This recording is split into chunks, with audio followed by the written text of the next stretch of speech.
सियासी सुरमाओं को पस्त करते हुए कैसे महाराष्ट्र में भाजपा का चेहरा बन गए देवेंद्र फडणवीस।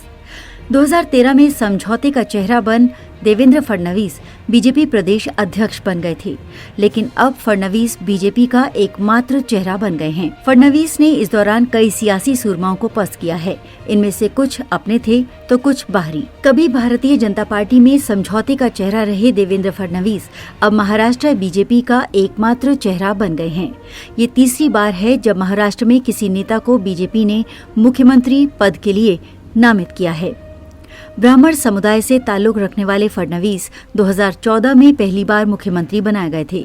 2024 में जब बीजेपी फिर से खुद का मुख्यमंत्री बनाने की स्थिति में आई तो सीएम पद के लिए कई नामों की चर्चा शुरू हो गई, लेकिन मुख्यमंत्री पद के लिए आखिरी मुहर फडणवीस के नाम पर ही लगी।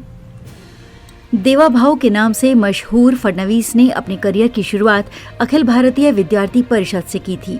फडणवीस के बारे में कहा जाता है कि उन्हें दिल्ली और नागपुर दोनों का आशीर्वाद एक साथ प्राप्त है। समझौते का चेहरा देवेंद्र फडणवीस। 2013 में नरेंद्र मोदी बीजेपी की तरफ से प्रधानमंत्री पद के लिए नामित किए गए। इसके बाद संगठन में बड़े स्तर पर फेरबदल का काम शुरू हुआ। इसी कड़ी में महाराष्ट्र में भी बीजेपी ने प्रदेश अध्यक्ष बदलने का फैसला किया। नए अध्यक्ष के लिए लॉबिंग तेज हो गई। महाराष्ट्र की सियासत में उस वक्त नितिन गडकरी और गोपीनाथ मुंडे गुट का दबदबा था। गडकरी सुधीर मुंगटीवार तो मुंडे एकनाथ खड़से को अध्यक्ष बनाना चाहते थे। कहा जाता है कि दोनों गुटों की दावेदारी को खारिज करते हुए बीजेपी ने देवेंद्र फडणवीस को अध्यक्ष की कुर्सी दे दी। फडणवीस उस वक्त विधायक थे।